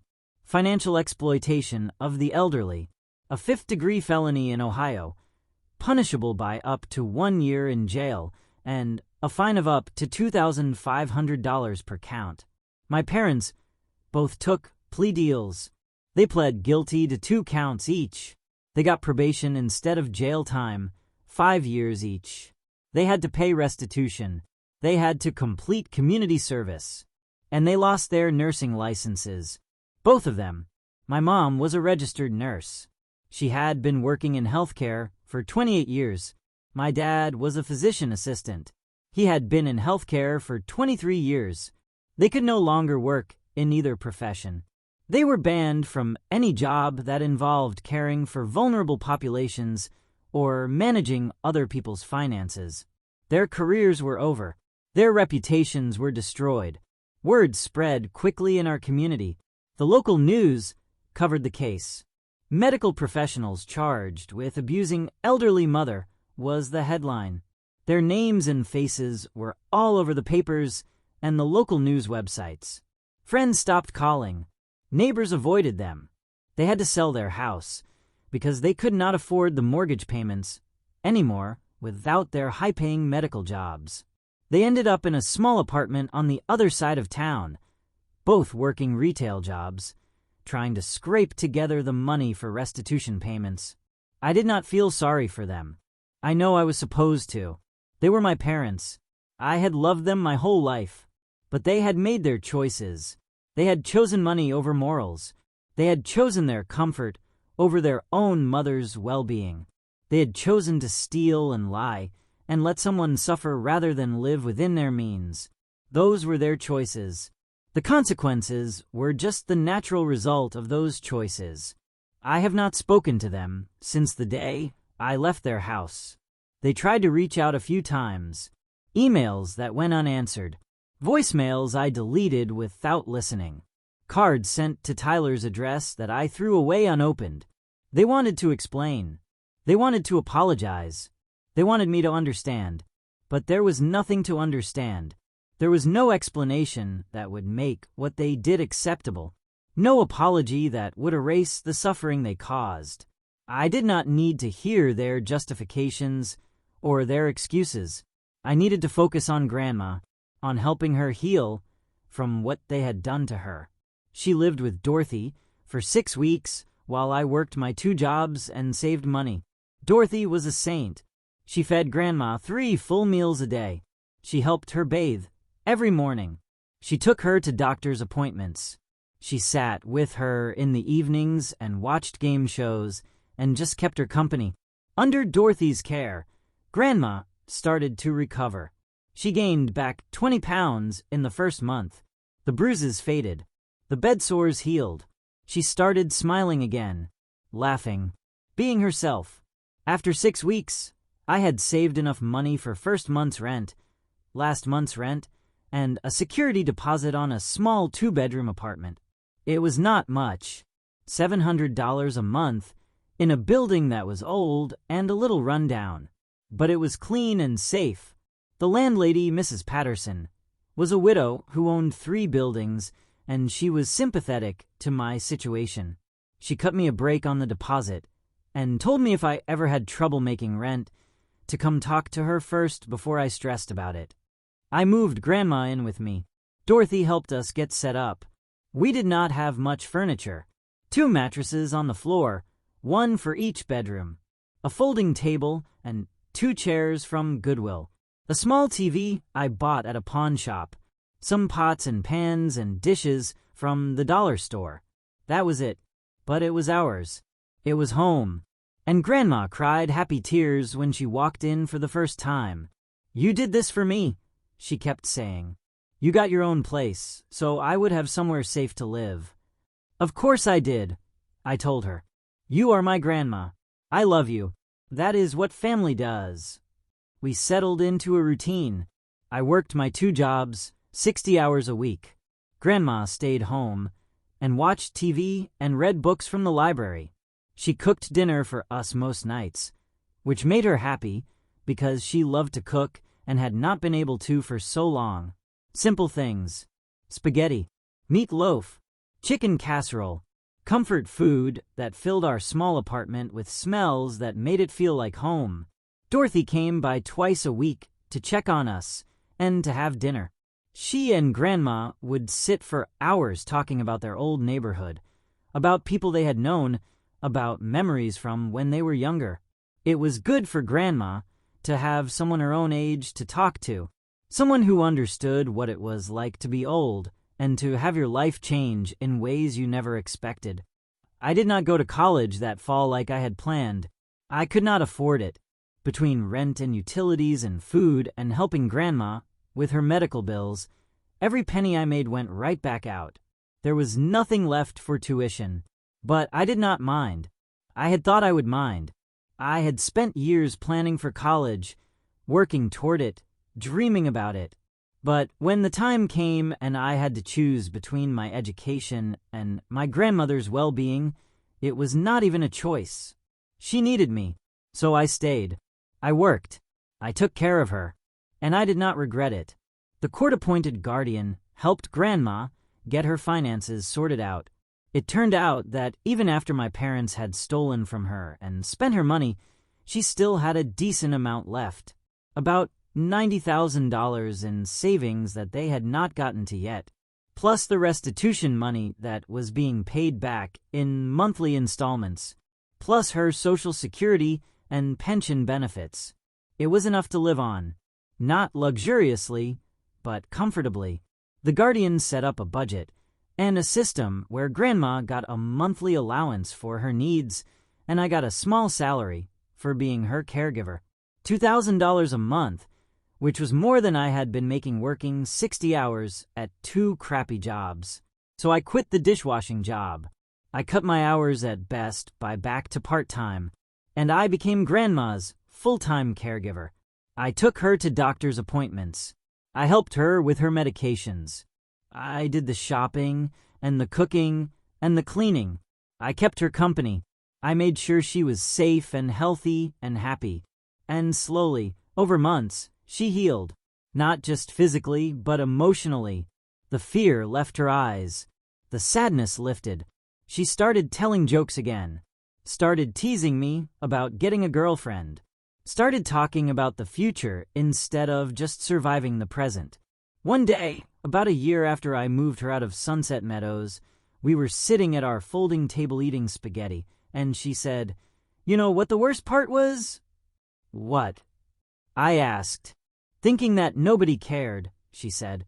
"Thinking that I was going to die in that place, and nobody would even notice. That I had raised a son and loved him and sacrificed for him. And when I needed him most, he threw me away like garbage. That is what hurt more than anything else. Not the hunger, or the bruises, or the fear. It was the loneliness, the feeling that I did not matter to anyone anymore." I reached across the table and took her hand. "You matter to me," I said. "You have always mattered to me." "I know that now," she said, squeezing my hand. "You saved my life, Kevin. Not just by getting me out of that place. You saved my life by showing me that I was still worth saving, that I still mattered to someone. That is a gift I can never repay." "You already repaid it," I said. "You were there for me my whole childhood. You babysat me every day after school. You taught me how to read and how to bake and how to be a good person. You showed me what real love looks like. That is worth more than anything." We sat there for a long time, holding hands across our cheap folding table in our tiny apartment, and I thought about how strange life was. A year ago, I had been a normal 18-year-old kid planning for college and thinking about the future. Now I was a 19-year-old full-time caregiver living in a small apartment with my grandmother, working part-time at Best Buy, with no plans for college and no idea what my future looked like. But I was happy. Truly happy, because I had done the right thing, because I had stood up for someone who could not stand up for herself, because I had chosen integrity over comfort, justice over family loyalty, doing what was right over doing what was easy. And that was something my parents would never understand. They had chosen the easy path, the comfortable path, the path where they got to keep their nice house and their nice lifestyle and their sense of security, even if it meant sacrificing someone else's well-being. I had chosen the hard path, the path that meant giving up my plans and my comfort and my dreams, the path that meant working 2 jobs and sleeping on a mattress on the floor and eating spaghetti 5 nights a week because it was cheap, but my path led to peace. Their path led to shame and criminal records and destroyed careers and the knowledge that they had failed the most basic test of human decency. I knew which path I would choose again if I had to. Every single time, I would choose Grandma. I would choose doing what was right. I would choose being able to look at myself in the mirror and know that I had not compromised my values for convenience. My name is Kevin Hutchins. I am 19 years old. I became an adult on my 18th birthday when my parents handed me documents to sign without reading, and I trusted them because they were my parents. I became an adult when I walked into a nursing home and saw what happens when people trust the wrong caregivers. I became an adult when I had to choose between keeping my family and doing what was right, and I chose right. I gave up a lot to save my grandmother. I gave up living with my parents. I gave up my plans for college, at least temporarily. I gave up the easy life of being a teenager with no responsibilities. I gave up having parents I could trust and respect. I gave up the fantasy that my family was good and whole and safe, but I gained something more valuable. I gained the knowledge that I am strong enough to stand up for what is right even when it costs me everything, that I am capable of taking care of someone who needs me, that I am the kind of person who will fight for the vulnerable even when the abusers are my own parents, that I have integrity and courage and compassion. That is worth more than any college degree or family approval or comfortable life could ever be worth. My grandmother tells me all the time that I saved her life, but the truth is she saved mine too. She taught me what real love means, what real family means, what real courage looks like. She taught me that doing the right thing is not always easy, but it is always worth it. And I will carry that lesson with me for the rest of my life. My grandmother and I have built a new life together, a life that is simple but full, a life that is nothing like what I imagined when I was planning for college and thinking about my future, but a life that feels right in a way I never expected. Our days have a rhythm to them. I wake up early, around 6, and start coffee. Grandma usually wakes up around 7, moving slowly because her arthritis is worse in the mornings. I help her to the bathroom if she needs it, make sure she takes her morning medications with food, help her get dressed if her hands are stiff. We eat breakfast together. Simple things. Toast and eggs. Oatmeal with fruit. Cereal. But we sit at our folding table and we talk about her dreams from the night before, about what is on TV that day, about memories from when I was little, about her plans to maybe join the senior center that Dorothy keeps telling her about. Then I go to work at Best Buy. 4 or 5 hour shifts usually, enough to bring in some money, but not so long that I worry about leaving Grandma alone. She is capable of taking care of herself during the day. She can make a sandwich if she gets hungry. She can watch TV or read, or do a crossword puzzle. She can call me if she needs something. But I still worry. After everything that happened, after seeing her so vulnerable and helpless, I worry. I call her on my lunch break just to check in. I text her between customers. I rush home as soon as my shift ends, always a little anxious until I walk through the door and see her sitting on the couch, safe and content. We make dinner together most nights. She teaches me recipes she has been making for 50 years. Her mother's lasagna, her grandmother's pot roast, the chocolate chip cookies that my dad and I used to fight over when I was little. She stands next to me at the stove, directing, correcting, telling stories about the first time she made this dish or that one. "Your grandfather loved my meatloaf," she told me one evening as we were mixing ground beef and breadcrumbs. "He always said it was the reason he married me." I told him that was a terrible reason to marry someone, but he said any woman who could make meatloaf that good must be wife material. "Did you make it for him on your first date?" I asked. "Third date," she said, smiling at the memory. "He came over to my parents' house for Sunday dinner, and I made meatloaf and mashed potatoes and green beans. He had 3 servings.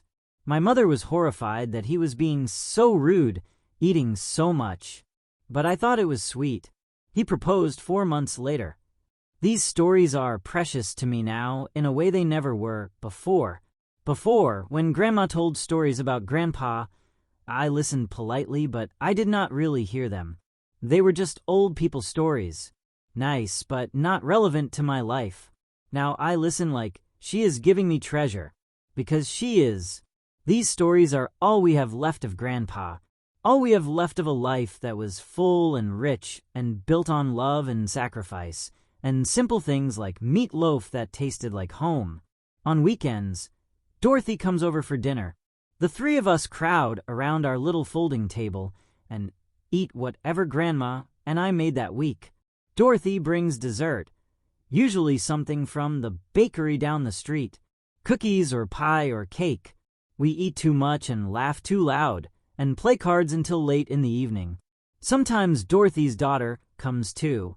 She is about my mom's age, maybe a little older, and she always looks at me with this expression I cannot quite read. Sadness, mixed with respect, mixed with something else. Pity, maybe. or admiration. I am not sure. "You are a good boy," she told me once as she was leaving. "Your grandmother is lucky to have you." I did not know what to say to that. I did not feel like a good boy. I felt like a kid who had been thrust into an adult situation and was just barely keeping his head above water. I felt like I was making it up as I went along, hoping I did not screw up too badly, hoping I was doing enough. But Grandma squeezed my hand after Dorothy and her daughter left and said, "You are doing more than enough. You are doing everything. Do not ever doubt that." We go to church sometimes on Sundays. A small Catholic church a few blocks from our apartment. Grandma likes the ritual of it, the familiar prayers, the sense of community. She knows half the people there from her old neighborhood, people she has not seen in months because she was trapped in Sunset Meadows. They welcome her back, like she was never gone. They hug her and ask how she is doing and tell her they missed her. Some of them know what happened. The story got around. A few people even approached me after Mass to tell me I did a good thing, standing up for her like I did. I do not know how to respond to that kind of praise. It makes me uncomfortable. I did not do it for praise or recognition. I did it because it was the right thing to do, because she needed help, and I was the only one willing to give it. But maybe that is the point. Maybe doing the right thing is not supposed to feel like heroism.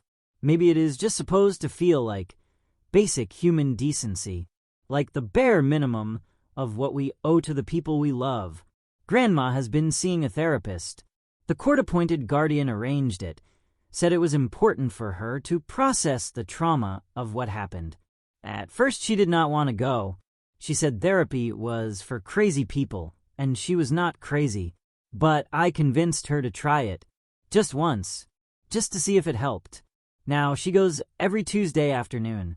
I drive her there and sit in the waiting room for an hour while she talks to Dr. Martinez, a kind woman in her 50s who specializes in trauma and elder abuse. Grandma does not tell me much about what they talk about, just that it is helping, that it is good to have someone to talk to who understands, that she is learning how to not be afraid anymore. I think about going to therapy myself sometimes, about finding someone to talk to about what it is like to be 19 and responsible for another person's entire life, about what it is like to have your parents turn out to be people you cannot respect or trust, about what it is like to give up your dreams because someone else's needs are more important. But I do not go. I tell myself I do not have time, that I cannot afford it, even though the guardian could probably arrange it, that I am fine, I am handling everything, I do not need help. But the truth is I am scared that if I start talking about it, if I let myself really feel everything I have been pushing down, I will fall apart. And I cannot fall apart. Grandma needs me. I have to be strong. I have to keep it together. So I push it down. I focus on the day-to-day, on making sure Grandma takes her medications and eats enough and stays active, on paying the bills and keeping the apartment clean and working my shifts at Best Buy, on being present and reliable and stable. And most days it works. Most days I am okay. I am tired, but I am okay. But some nights, after Grandma has gone to bed and I am lying on my mattress on the floor in my empty living room, I let myself feel it. The weight of it all. The loss of my family. The loss of my future. The responsibility that I never asked for, but accepted anyway. And sometimes I cry, quietly, so Grandma will not hear.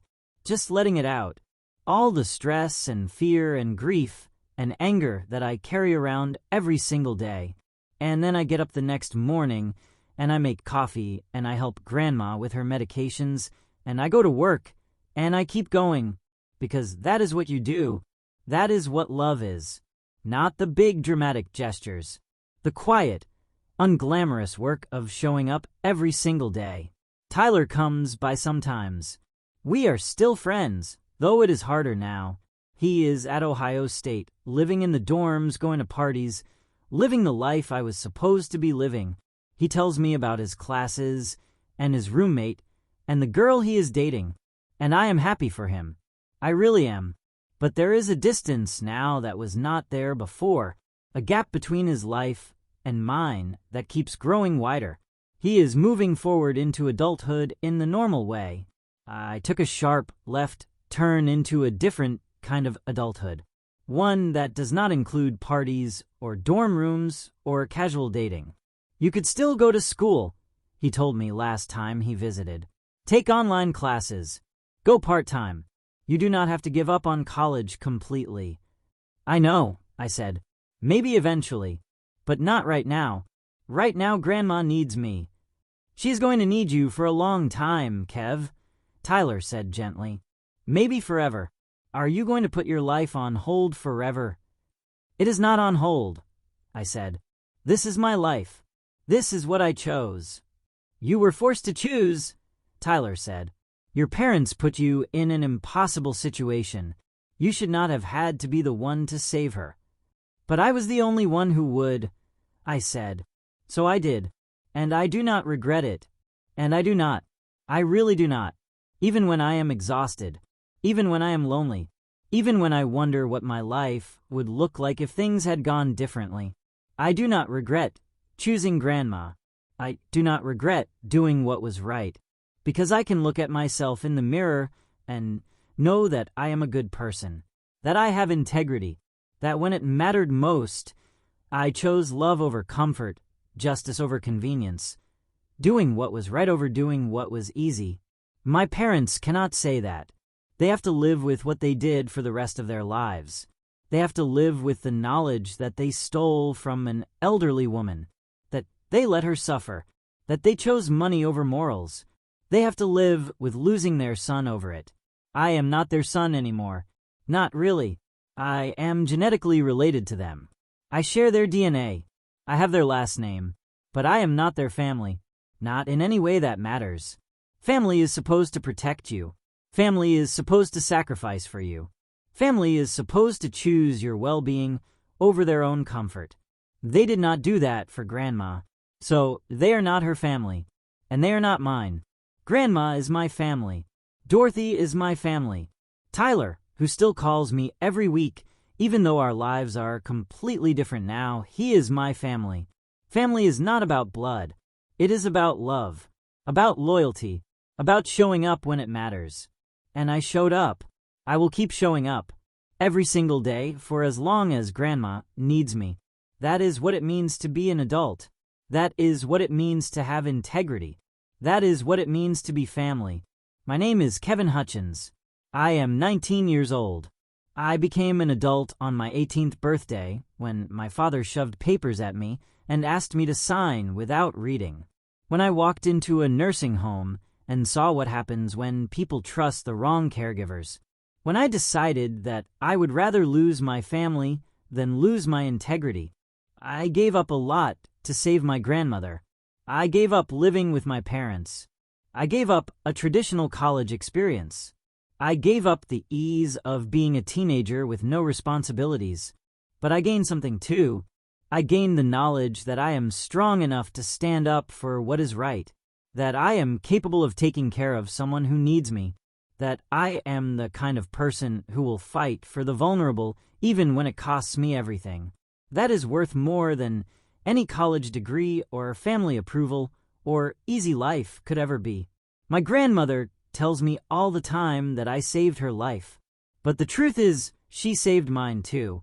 She taught me what love really means, what family really means, what courage really looks like. And I will never forget that. Thank you for listening to my story of growing up faster than I ever wanted to. I have left 2 more stories on your screen, both from young men who learned that sometimes becoming an adult does not happen at 18. It happens the moment your family needs you to be strong.